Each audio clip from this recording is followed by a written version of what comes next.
Can everyone see me good? Yeah, okay. Right, that was, thank you so much. I'm going to try and find segues from this very strange talk that I'm going to do, but there's some really great triggers for me, my own thinking, so thank you so much for that. So what I'm going to do is I'm going to start by making you all fall in love. So I want you to close your eyes, relax, and I want you to think about your favourite piece of music and just play it in your head. And while it's playing, just take note of what's happening within your body.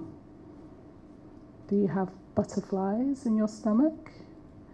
Do you have your shoulders more relaxed? Everybody is smiling, literally. I can see that. Okay, you can open your eyes, and you're welcome.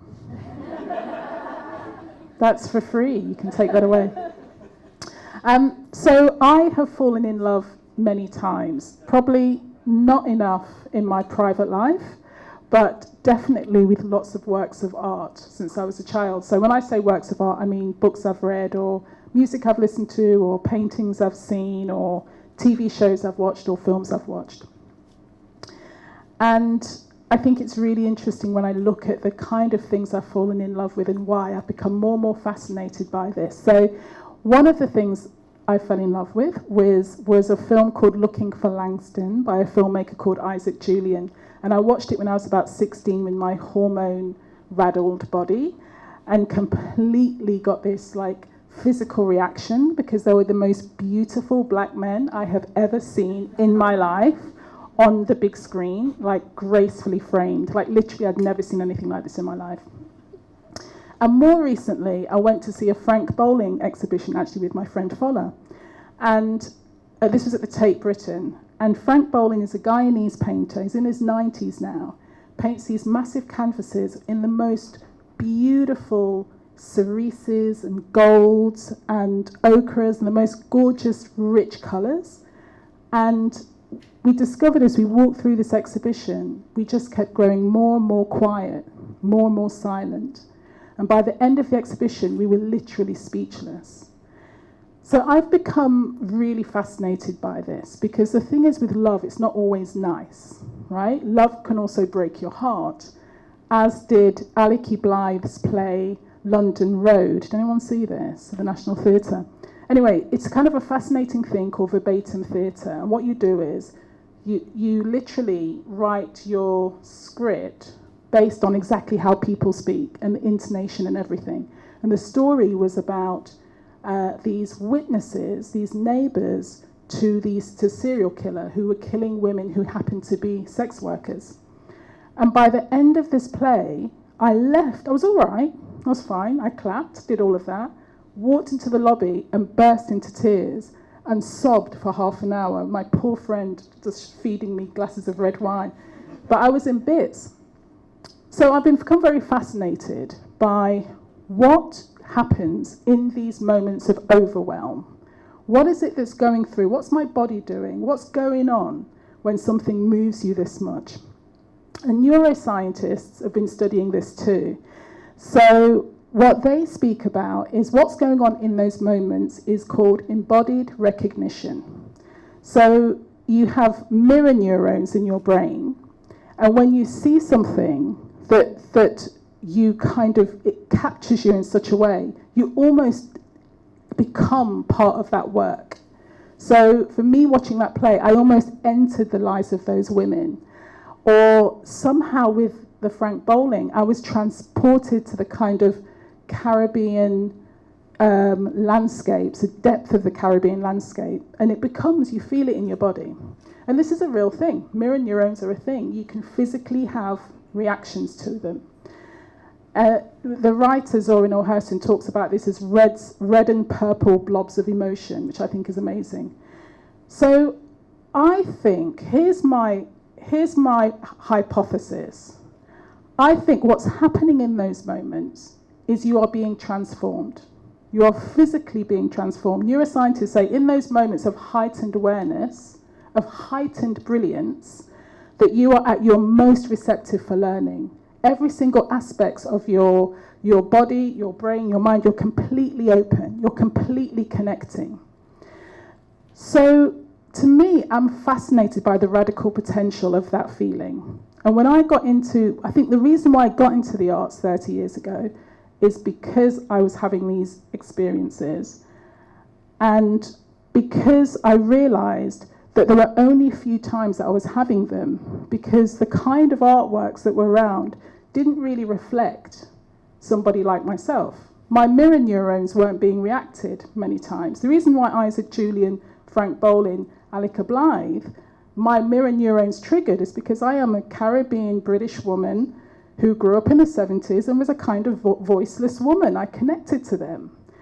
So I became very passionate about the political potential of being moved and why that this has to be for the many, not the few. Like, more people should have the potential to be moved this way. It shouldn't just be for a certain perspective of society.